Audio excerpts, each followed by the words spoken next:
مسلمان کے لیے جائز نہیں ہے، یہ حرام کام ہے، یہ غلط ہے، یہ ناجائز ہے، کوئی مسلمان اپنی اولاد کے لیے بد دعا کرے، یہ حرام کام ہے۔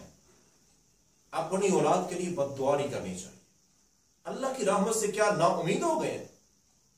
بھئی اولاد کی وجہ سے کسی پریشانی کا سامنا ہے تو اللہ سے رحم کی دعا کریں، اس کی اصلاح کی دعا کریں، بد دعا نہ کریں۔ یہ بالکل دین اسلام میں جائز نہیں ہے۔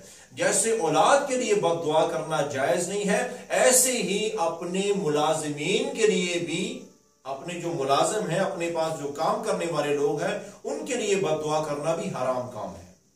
اور اسی طرح اپنے کاروبار، اپنی جائیداد، اپنے مال کے لیے بھی بد دعا کرنا حرام کام ہے۔